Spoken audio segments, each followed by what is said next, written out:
तो दोस्तों, आज के क्लास में हम लोग डिस्कस करेंगे the idea of planning. India में प्लानिंग की आइडिया किस तरह आया। इंडिया के जो इकोनॉमिक स्ट्रक्चर में प्लानिंग, जो 5 ईयर प्लान जो कहते हैं, जो स्टार्ट हुआ था इंडिया में आफ्टर इंडिपेंडेंस, उसका नींव किस तरह स्टार्ट हुआ, आइडिया उसका किस तरह पनपा, उसके बारे में डिटेल्स में हम लोग डिस्कस करेंगे। चलिए शुरू करते हैं।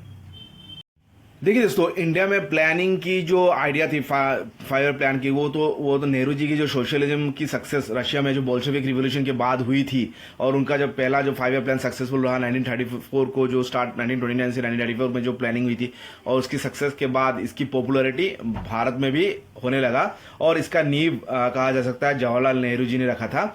और लेकिन इसके ये जो नींव था सोशलिज्म का और प्लानिंग का, इसके विपरीत में जो कांग्रेस पार्टी में से पटेल जी थे और दूसरे गांधी जी, जो कि कैपिटलिज्म पे विश्वास करते थे, सोशलिज्म पे नहीं, तो उससे क्या हुआ था, एक अंदरूनी एक द्वंद्व पैदा हो गया था कांग्रेस की प्रेसिडेंट की उनके आइडियाज में या उनके विचार में। तो इसके बाद नेहरू जी की जो प्रेसिडेंटशिप को, उनका सक्सेसर कौन रहे थे, वो थे जाने माने सुभाष चंद्र बोस जी, जो कि काफ़ी रेडिकल यंग मैन थे, काफ़ी उत्साहपूर्ण और काफ़ी उग्र विचारधारा रखने वाले एक संग्रामी थे, जो हम लोग जानते हैं।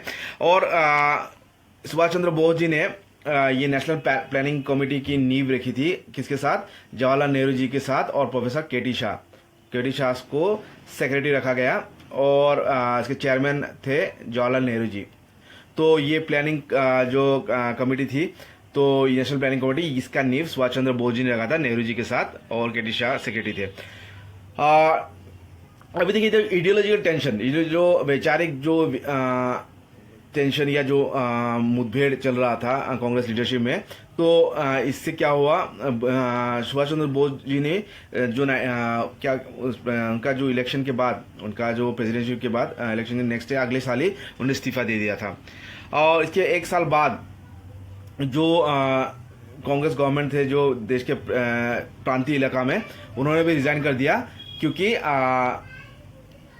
अंग्रेजों ने जो सेकेंड वर्ल्ड वॉर है उसमें अपना हिस्सेदारी का घोषणा कर दिया था। इसके बाद जितने भी कांग्रेस लीडर थे, जो भी इलेक्टेड लीडर थे प्रोविंसेस में, उन्होंने रिजाइन कर दिया था, क्योंकि वो नहीं चाहते थे कि अंग्रेज भी, ब्रिटिश इंडिया भी इस सेकेंड वर्ल्ड वॉर में हिस्सा ले या उसमें पार्टिसिपेट करे। ये इस तरह क्या हुआ, जो वो सेकेंड वर्ल्ड वॉर स्टार्ट हो गया, फिर जो सुभाष चंद्र बोस जी भी कांग्रेस प्रेसिडेंट से इस्तीफा दे दिए थे उन्होंने। तो इससे क्या हुआ, जो प्लानिंग कमेटी के काम काफ़ी सारा उसमें विघ्न आ गया था, बाधा आ गए थे। तो इसके बाद काफ़ी सब कमिटीज़ भी बनाए गए थे नेशनल कमेटी में, और सब कमिटीज़ ने काफ़ी सारे रिपोर्ट्स भी तैयार किया था। तो ये था शुरुआती दौर में किस तरह प्लानिंग की नींव रखा गया था, इसके आइडिया किस तरह पनपा, ये था। अभी आगे देखते हैं। अभी देखिए दोस्तों, ये तो प्लानिंग कमेटी की नींव रखा गया था सुभाष चंद्र बोस जी के द्वारा और नेहरू जी और केटी शाह के द्वारा। तो 1940 में क्या हुआ, तो कुछ इंडस्ट्रीज, उद्योगपति, जो इनके लीडर थे GD बिरला, उन्होंने एक प्लान प्रिपेयर किया था भारत के लिए, उसको कहा जाता है बॉम्बे प्लान। तो 1940 काफ़ी इंपॉर्टेंट है। तो ये बॉम्बे प्लान स्टार्ट 1940 दशक को हुई थी। और इस बॉम्बे प्लान का मूल उद्देश्य क्या था, ये ऐसा एक परिकल्पना किया था जिससे कि भारत के जो पर कैपिटा इनकम हो वो डबल हो जाए, और जो नेशनल इनकम हो वो ट्रिपल हो जाए, 3 गुना हो जाए, दुगना हो जाए पर कैपिटा इनकम, और नेशनल इनकम की 3 गुना होने का इसने एक सोच रखा था with in a period of 15 years. 15 साल में भारत के नेशनल इनकम दुगना और नेशनल इनकम 3 गुना और पर कैपिटा इनकम दुगना होने का एक नींव रखा था। और इसके साथ साथ जो इंडस्ट्रीज है, इनको 2 हिस्से में, 2 भाग में विभक्त किया गया। एक है बेसिक और कंजम्पशन गुड इंडस्ट्रीज।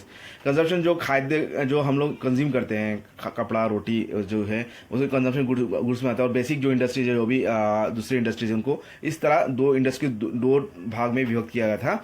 और जो इनइक्वालिटीज, जो अक्षमता है, जो प्रॉपर्टीज में, वेल्थ में, इसकी जो असमानता जो है, इनइक्वालिटीज है जो है समाज में, उसको ख़त्म करने का उसने मांग की थी। उसने ये ज़रूरत ये महसूस किया कि जो प्रॉपर्टीज में इनइक्वालिटीज ऑफ वेल्थ है भारत में, उसको ख़त्म करना चाहिए।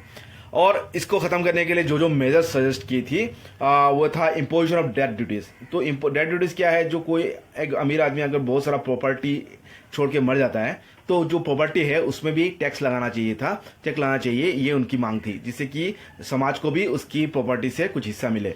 और जो लैंड टेन्योर के सिस्टम है और प्रोविजन ऑफ जो लैंड टेन्योर सिस्टम में भी रिफॉर्म्स लाना चाहिए, उसके टैक्सेशन और भी वो होना चाहिए, ज़्यादा होना चाहिए और रिफॉर्म्स लाना चाहिए।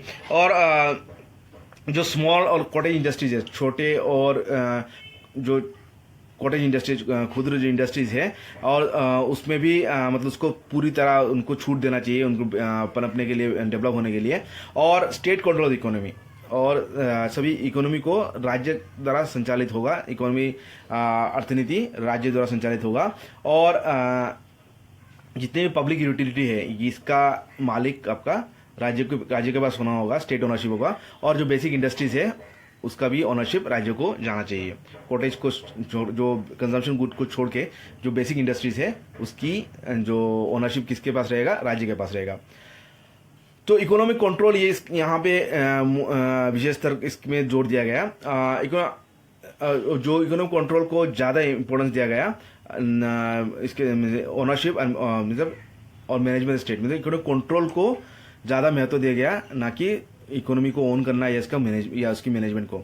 तो बॉम्बे प्लान में मेनली था कि स्टेट कंट्रोल ऑफ आपका इकोनॉमी होना चाहिए, बेसिक इंडस्ट्रीज होना चाहिए और पब्लिक यूटिलिटीज होना चाहिए। और जो सिस्टम लैंड जो रेवेन्यू है उसको रिफॉर्म करना चाहिए। छोटे और खुदरा जो इंडस्ट्रीज है, स्मॉल एंड जो मीडियम इंडस्ट्री, कॉटेज इंडस्ट्रीज है, उसको भी पूरी तरह पनपने का मौका देना चाहिए। और जो इनइक्वालिटीज ऑफ इनकम है उसको खत्म करना है। और doubling of national per capita income और national trebling of national income within period 15 years. तो ये था मूल आपका पॉलिसी, मूल एम्स था, मेन एम्स था आपका बॉम्बे प्लान का। तो ये स्टार्ट किया गया था इंडस्ट्रियल जीडी बिरला और इसको 1940 में। तो ये बॉम्बे प्लान के बारे में अभी आगे देखते हैं। अभी दोस्तों ये तो था बॉम्बे प्लान। अभी दूसरे विश्व युद्ध के अंत में 1944 के बाद अब क्या हुआ, एक पॉपुलर भारत में एक जाने माने पॉपुलर रिफॉर्मिस्ट, इकोनॉमिस्ट, एक कम्युनिस्ट लीडर उभरे जिनको एम.एन. रॉय के नाम से जाना जाता है, और जो जिनको एक रेडिकल ह्यूमनिस्ट भी कहा जाता है, उग्र मानवतावादी एक विचारक थे। तो वो लीडर थे इंडियन कम्युनिस्ट मूवमेंट के, और रेडिकल ह्यूमनिस्ट भी कहा जाता है। और उन्होंने एक प्लान पब्लिश किया था, पीपल्स प्लान। आपको अगर एम.एन. रॉय के बारे में ज़्यादा जानना है तो मेरे प्लेलिस्ट में देख सकते हैं, एम.एन. रॉय के बारे में पूरा क्लास लिया गया है, पूरा डिस्कस किया गया है, उनके विचारधारा, उनके एम्स, उनके पॉलिसीज़। तो वो क्लास आप लोग देख सकते हैं, मेरे प्लेलिस्ट में मिल जाएगा, मेरे चैनल में मिल जाएगा। तो ये जो पीपल्स प्लान था एम.एन. रॉय का, जो लोक केंद्रिक था, तो वो जो बॉम्बे प्लान के विपरीत में, तो ये किस में एम्फसाइज किया, किस में जोर दिया, एग्रीकल्चर, ये एग्रीकल्चर कृषि में जोर दिया। और नेशनलाइजेशन ऑफ क्या, किसमें, land and liquidation of rural independence, जो लैंड है उसको नेशनलाइज करना है इसका, और एग्रीकल्चर पे उसने जोर दिया था। और इसने क्या था, जो फ्यूचर में इंडस्ट्रियलाइजेशन होगा वो फाइनेंस और कंट्रोल कौन करेगा, उसका जितने भी इंडस्ट्रियलाइज होगा वो सब स्टेट द्वारा फाइनेंस और कंट्रोल किया जाएगा। तो ये जो आपका बॉम्बे प्लान था उससे कुछ मिलता है, एक्सपांशन प्रोडक्शन ला चाहिए, डिस्ट्रीब्यूशन ऑफ, अच्छा, जो भी जितना भी एक्सपांशन में, प्रोडक्शन में जितना भी एक्सपांशन होगा उसके साथ साथ जो डिस्ट्रीब्यूशन है वेल्थ है, सिर्फ एक्सपांशन ऑफ प्रोडक्शन नहीं करना होगा, डिस्ट्रीब्यूशन भी करना पड़ेगा। डिस्ट्रीब्यूशन ऑफ वेल्थ किसके फेवर में होना चाहिए, कॉमन मैन के प्रति होना चाहिए। और permitting expansion of the total consumption by the community, और लोग के जरा जो प्रोडक्शन है उसका कंजम्पशन में भी उसमें बढ़ोतरी होना चाहिए। सिर्फ प्रोडक्शन में बढ़ोतरी से नहीं होगा, कॉमन मैन को भी उसका सहूलियत मिलना चाहिए, उसका लाभ मिलना चाहिए, और उनका कंजम्पशन भी ज़्यादा होना चाहिए, जिससे क्या होगा, जितने भी एक्सपांशन है या प्रोडक्शन है इंडस्ट्रीज का, उसका लाभ कॉमन मैन तक जाए। और जितने भी सरप्लस, जो अतिरिक्त प्रोडक्शन है, उसको री इन्वेस्टमेंट करना है, जिससे कि एम्प्लॉयमेंट और भी, रोजगार और भी बढ़ जाए, और लोगों का स्टैंडर्ड ऑफ लिविंग और भी बढ़ जाए। तो ये था आपका जो पीपल्स प्लान एम.एन. रॉय का, ये था लोक केंद्रिक, जितना भी इंडस्ट्रियलाइजेशन, प्रोडक्शन का या प्लानिंग का जितना भी लाभ है वो कॉमन मैन तक जाना चाहिए। और जो भी इंडस्ट्रियल सरप्लस प्रोडक्शन है उसको भी रोजगार, एम्प्लॉयमेंट क्रिएशन में और लोगों का स्टैंडर्ड ऑफ लिविंग इंप्रूव करने में लगाना चाहिए। तो ये था हमारे जो आपका जो आइडिया तो प्लानिंग किस तरह स्टार्ट हुआ और भारत के इंडिपेंडेंस के बाद ये प्लानिंग को जोर तोड़ से पूरा राष्ट्रीय जो नीति था नेशनल प्लान में रखा गया और 5 ईयर प्लान की स्टार्टिंग हुई प्लानिंग कमीशन ऑफ इंडिया द्वारा। तो ये था आइडिया ऑफ प्लानिंग किस तरह स्टार्ट हुई थी और इसका मूल स्रोत आऊँगा सोवियत यूनियन के सक्सेसफुल प्लानिंग था 1934 की, जो 1929 से 1935 तक जो प्लानिंग सक्सेस हुई थी रशिया में, उसका ही नींव, उसका ही बीज भारत में पनपा। तो ये था आइडिया ऑफ प्लानिंग। तो नेक्स्ट क्लास में लोग डिस्कस करेंगे नेचर ऑफ गांधीयन इकोनॉमिक्स। आशा करता हूँ आज के क्लास आप लोगों को समझ में आया होगा। अगर कुछ डाउट है तो कमेंट्स में लिखिएगा और कुछ अगर क्लास में इम्प्रूवमेंट चाहिए तो वो भी लिखिएगा और नेक्स्ट क्लास किस में चाहिए आप लोगों को वो भी लिख सकते हैं। तो आशा करता हूँ आपको अच्छा लगा क्लास। तो आज के लिए इतना ही। Thank you. आपका दिन शुभ हो।